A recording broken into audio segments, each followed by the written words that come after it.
Innal hamdalillahi nahmaduhu wa nasta'inuhu wa nastaghfiruh wa na'udzu billahi min shururi anfusina wa min sayyiati a'malina may yahdihillahu fala mudilla lahu wa may yudlilhu fala hadiya lahu. Asyhadu an la ilaha illallah wahdahu la syarika lahu wa asyhadu anna Muhammadan abduhu wa rasuluhu alladzi la nabiyya wa la rasula ba'dahu amma ba'd. وقال الله تعالى أعوذ بالله من الشيطان الرجيم إذا جاء نصر الله والفتح ورأيت الناس يدخلون في دين الله أفواجا فسبح بحمد ربك واستغفره إنه كان توابا. Para hadirin jamaah yang dimuliakan Allah Subhanahu wa taala, alhamdulillah siang hari ini Allah masih memberikan kenikmatan kepada kita untuk menghadiri majelis Allah yang insyaallah sangat mulia di hadapan Allah Subhanahu wa taala ini. Oleh sebab itu sepatutnya kita memanjatkan puji dan syukur atas segala nikmatnya tersebut. Salawat dan salam mudah-mudahan tetap tercurah tersampaikan kepada Nabi Muhammad SAW, para sahabat tabi'in dan para pengikutnya, termasuk kita di dalamnya. Hadirin jamaah yang dimuliakan Allah Subhanahu wa taala, hidup adalah serangkaian ujian-ujian. Banyak ujian yang dihadapi, ada ujian yang sifatnya individual, ada ujian yang dihadapi oleh keluarga, ada ujian bersama, ujian kemasyarakatan, ujian komunal yang diberikan oleh Allah, yang ditimpakan oleh Allah Subhanahu wa taala kepada manusia. Karena memang ketika manusia diturunkan ke dunia, tidak ada yang lain yang diinginkan oleh Allah kecuali ingin melihat konsistensi manusia di dalam tujuan penciptaannya. Manusia itu oleh Allah Subhanahu wa taala diciptakan dengan tujuan wa ma khalaqtul jinna wal insa illa liya'buduni. Aku tidak menciptakan jin dan manusia kecuali tujuannya untuk menjadi hambaku, untuk beribadah kepadaku, taat, tunduk, patuh kepada Allah Subhanahu wa taala. Artinya apa? Selain manusia dan jin oleh Allah Subhanahu wa taala sudah ditundukkan, sudah dibuat secara otomatis menjadi hamba Allah Subhanahu wa taala yang taat kepada Allah. Tidak ada yang tidak mematuhi perintah Allah Subhanahu wa taala. Perhatikan saja semua makhluk-makhluk selain manusia, tidak ada satupun yang melanggar apa yang sudah menjadi ketentuan Allah untuk mereka. Lihat saja binatang-binatang, tumbuhan-tumbuhan, batu dan sebagainya. Semuanya tunduk kepada Allah Subhanahu wa taala dalam arti yang sesungguh-sungguhnya. Sabbaha lillahi ma fis samawati wa ma fil ard. Semua yang di langit dan di bumi semuanya bertasbih kepada Allah Subhanahu wa taala. Artinya mereka semua taat kepada Allah tanpa reserve, tanpa ada keinginan untuk melanggar apa yang menjadi ketentuan Allah untuk mereka. Tapi manusia oleh Allah Subhanahu wa taala diturunkan ke bumi, diberi keistimewaan. Kita ini diberi satu ujian, satu cobaan, di mana sewaktu kita oleh Allah Subhanahu wa taala hendak diciptakan, sebetulnya kita sudah mengakui tentang keberadaan Allah sebagai Tuhannya. Wa idz akhadha rabbuka min bani adama min duhurihim wa asyhadahum ala anfusihim alastu birabbikum qalu bala syahidna. Ketika Allah Subhanahu wa taala hendak menciptakan manusia, roh manusia ini ditanya oleh Allah Subhanahu wa taala, "Bukankah aku adalah Tuhan kalian? Alastu birabbikum?" Kita semua menjawab, "Bala syahidna." Benar. Kami bersaksi bahwa Engkau adalah Tuhan kami. Tapi ketika manusia diturunkan ke bumi, kemudian menjalani kehidupan, inna kunna an hadza ghafilin. Manusia semuanya lalai, manusia semuanya lupa, tidak sadar dengan apa yang sudah diucapkannya di hadapan Allah Subhanahu wa taala. Sebab apa? Sebab memang di dunia manusia diberi kelemahan, yaitu manusia itu mahalul khata wan nisyan. Dia suka lupa, dia juga suka keliru sehingga menjadi lalai. Dan oleh sebab itu Allah Subhanahu wa taala menguji manusia dengan berbagai macam ujian untuk tetap apakah dia akan berada di jalan Allah Subhanahu wa taala atau justru malah sebaliknya, dia mengikuti hawa nafsunya sehingga kufur terhadap apa yang sudah diberikan oleh Allah Subhanahu wa taala kepada kita semua. Nah, oleh sebab itu setiap manusia ini butuh bekal untuk menghadapi ujian itu. Bekal yang pertama yang dihadapi atau yang harus dimiliki manusia, bekal pokok, yaitu petunjuk dari Allah. Jadi Allah itu sebetulnya maha baik buat kita semua, maha rahman, maha rohim. Jadi ketika manusia diturunkan ke dunia, manusia tidak dibiarkan mencari kebenaran sendiri, mencari jalannya sendiri, tapi oleh Allah Subhanahu wa taala ditunjukkan jalannya. Semenjak Nabi Adam diturunkan ke bumi ini, maka Allah Subhanahu wa taala mengajarkan kepada Adam berbagai ilmu. Wa 'allama Adam al-asma'a kullaha. Dan ilmu yang diajarkan paling pokok kepada Nabi Adam adalah ilmu tentang Allah Subhanahu wa taala, ilmu tentang bagaimana peribadatan kepada Allah Subhanahu wa taala, sehingga fatalaqqa Adamu mir rabbih kalimatin fataba alaih. Nabi Adam ketika diturunkan ke bumi ini, talaqqa Adamu mir rabbih, menerima ilmu dari Allah Subhanahu wa taala, fataba alaihi. Kemudian Nabi Adam bertobat, kembali kepada Allah Subhanahu wa taala, menemukan jalan yang benar. Nah, oleh sebab itu, bekal untuk menghadapi ujian itu tidak ada yang lain kecuali yang pertama, yang paling utama, yang pokok adalah petunjuk Allah, wahyu dari Allah Subhanahu wa taala. Kalau kita tidak mengantongi bekal ini, maka hampir bisa dipastikan kita tidak akan menemukan jalan menuju kepada Allah Subhanahu wa taala, jalan menuju fataba alaihi, kembali kepada Allah itu. Nah, oleh sebab itu, ujian-ujian apapun dia nanti akan bisa dihadapi oleh manusia sepanjang manusia punya bekal yang pokok ini, yaitu petunjuk dari Allah Subhanahu wa taala. Maka oleh sebab itu, ketika kita misalnya ya di dalam sejarah kemerdekaan kita, sewaktu kita memerdekakan memproklamasikan kemerdekaan kita 17 Agustus tahun 1945, dinyatakan bahwa kemerdekaan itu adalah atas berkat rahmat Allah Subhanahu wa taala. Artinya ada kesadaran bahwa perjuangan yang dilakukan oleh para pemimpin bangsa kita ini itu diawali dengan kesadaran bahwa semuanya adalah atas dasar petunjuk dan pertolongan dari Allah Subhanahu wa taala, sehingga ada ujian yang bisa dihadapi. Dan ketika ujian itu bisa dihadapi, kesadaran itu muncul. Ketika kemenangan itu didapatkan, kesadaran itu muncul bahwa kemenangan itu datangnya dari Allah Subhanahu wa taala.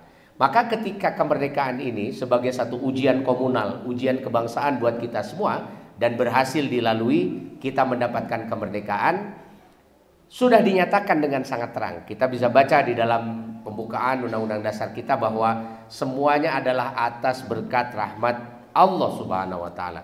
Jadi kalau semuanya adalah atas berkat rahmat Allah, berarti kita dengan penuh kesadaran menyatakan atau menyadari bahwa kemerdekaan ini adalah anugerah dari Allah Subhanahu wa taala itu. Sebab apa? Sebab para pejuang kita sejak dulu kita menyaksikan bahwa sebagian besar di antara mereka bergerak, berjalan itu dengan berpegang kepada petunjuk Allah Subhanahu wa taala.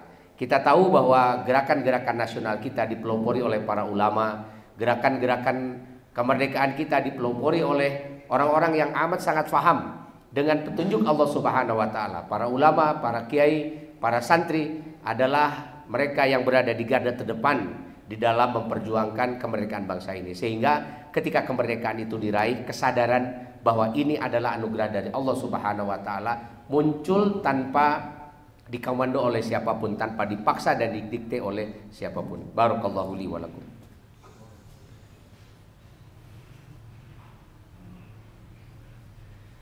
Alhamdulillahi wa kafa, wassalatu wassalamu ala rasulinal mustafa wa ala alihi min ahli sidki wal wafa. Asyhadu an la ilaha illallah wahdahu la syarikalah, wa asyhadu anna Muhammadan abduhu wa rasuluhu alladzi la nabiyya wa la rasula ba'dah, amma ba'du. Hadirin jamaah yang dimuliakan Allah Subhanahu wa taala, kalau kita sadari bahwa keberhasilan kita di dalam menghadapi ujian itu adalah karena rahmat Allah yang paling utama itu adalah petunjuknya, dan kalau kita mengambilnya pasti itu akan menjadi jalan menuju kepada keselamatan kita akan berhasil menghadapi semua masalah, semua ujian, semua cobaan yang diberikan oleh Allah Subhanahu wa taala kepada kita semua.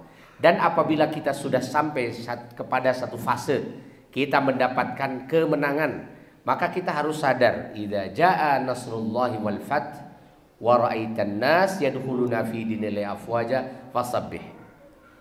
Kalau kita sudah menyaksikan ada pertolongan Allah kepada kita, kita oleh Allah diperkenankan untuk melalui berbagai macam ujian yang diberikan Allah kepada kita semua. Kemudian kita menyaksikan bahwa setelah pertolongan Allah Subhanahu wa taala itu datang, kita sampai kepada satu fase yang disebut dengan al-fathu. Al-fathu itu adalah kemenangan bahasa kitanya. Tetapi dalam bahasa Arab, al-fathu itu berasal dari kata fataha yaftahu. Artinya membuka. Kenapa kemenangan itu disebut sebagai pembukaan oleh Allah Subhanahu wa taala? Karena setiap kemenangan sesungguhnya bukan merupakan tujuan akhir. Dia adalah pembuka, pembuka untuk satu keadaan yang mungkin saja akan lebih berat dibandingkan dengan keadaan-keadaan sebelumnya.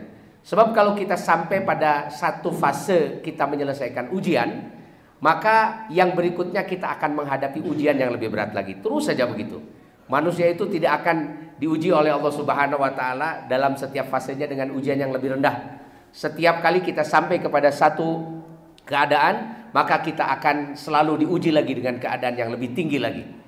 Kalau kita pada masa lalu misalnya ya, ketika kecil kita diuji dengan ujian yang ringan-ringan saja, ketika remaja ujiannya agak lebih berat lagi, sudah agak dewasa tentu saja lebih berat lagi, dan seterusnya. Sampai nanti kita ketemu dengan ajal kita. Karena setiap kita pasti akan idza jaa ajaluhum la yastakhiruna sa'atan wa la yastaqdimun. Pasti akan sampai kepada titik akhir dari perjuangan kita itu. Artinya kemenangan itu bukan merupakan titik akhir.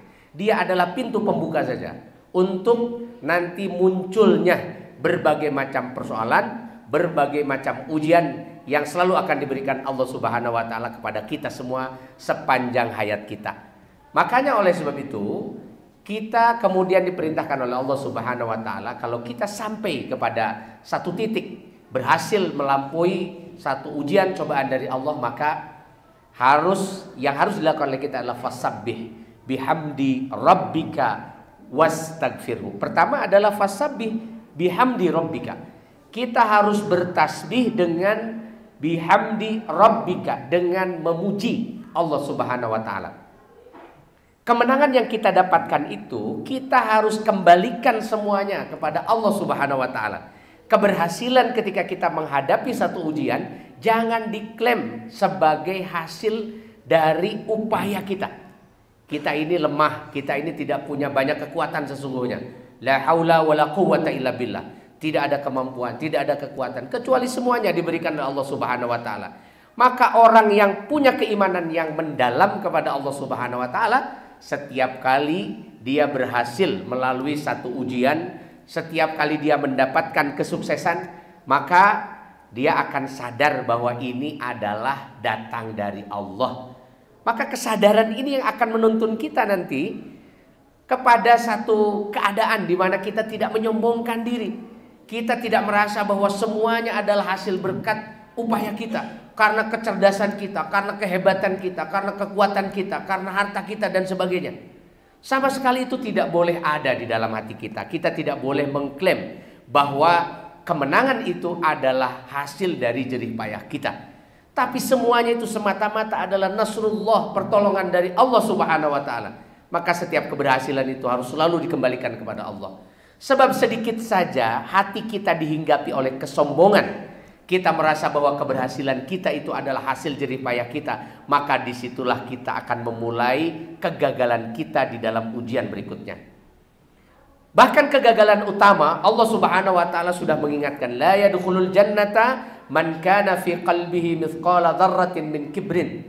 Tidak akan masuk surga orang yang di dalam hatinya ada sebiji zarrah pun dari kesombongan. Kesombongan ini adalah batarul haq wa ghaddun nas.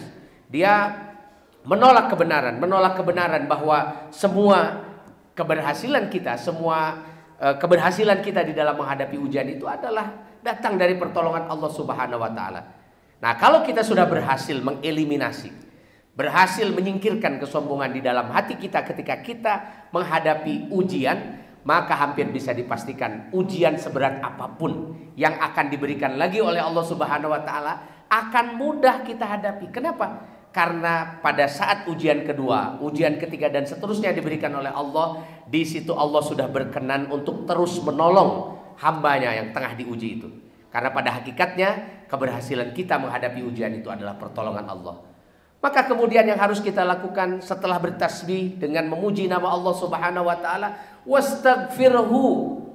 Minta ampun pada Allah Subhanahu wa taala. Kenapa kita harus minta ampun? Sebab di dalam proses menghadapi ujian itu seringkali kita melanggar batas-batas yang sudah ditetapkan oleh Allah Subhanahu wa taala. Seringkali ada kekeliruan-kekeliruan dan kesalahan yang mungkin saja kita sadari atau tidak kita sadari. Maka selalu setiap kali kita mendapatkan keberhasilan itu, tasbih, istighfar. Kita puji Allah Subhanahu wa taala atas segala perkenan yang diberikan Allah kepada kita, pertolongan Allah kepada kita. Dan jangan lupa kita selalu memperbanyak istighfar, karena kita adalah makhluk yang tidak bersih dari dosa-dosa. Kita ini makhluk khata wa nisyan. Selalu saja ada kesalahan, selalu saja ada kelupaan, selalu ada kealpaan. Sehingga istighfar itu tidak boleh kita tinggalkan dalam keadaan apapun, termasuk ketika kita menghadapi keberhasilan-keberhasilan itu. Innahu kana tawwaba. Jadi ketika kita punya dua sikap ini, yaitu selalu memuji Allah, mengembalikan kepada Allah setiap keberhasilan yang kita dapatkan, dan kedua kita beristighfar, maka Allah akan selalu menerima taubatnya kita. Artinya di dalam keberhasilan itu Allah tidak akan menyesatkan kita, tetapi Allah Subhanahu wa taala akan memberikan petunjuk jalan yang lebih lurus, jalan yang lebih lapang menuju kepada Allah Subhanahu wa taala. Inilah yang harus kita lakukan, ini yang harus kita jadikan sebagai pegangan ketika kita berhasil menghadapi berbagai macam ujian dan cobaan, baik itu secara pribadi, secara keluarga, atau secara komunal, termasuk ujian-ujian besar yang ditimpakan kepada satu bangsa, satu komunitas tertentu. Saya kira itu saja yang bisa disampaikan, mudah-mudahan ada manfaatnya. Rabbana la tuzigh qulubana ba'da idh hadaitana wa hab lana min ladunka rahmatan innaka antal wahhab. Rabbana la tu'akhidna in nasina aw akhtana. Rabbana wa la tahmil alaina isran kama hamaltahu 'alal ladzina min qablina. Rabbana wa la tuhammilna ma la taqata lana bih. Wa'fu 'anna waghfir lana warhamna anta maulana fansurna 'alal qaumil kafirin. Rabbana atina fid dunya hasanah wa fil akhirati hasanah wa qina adzabannar.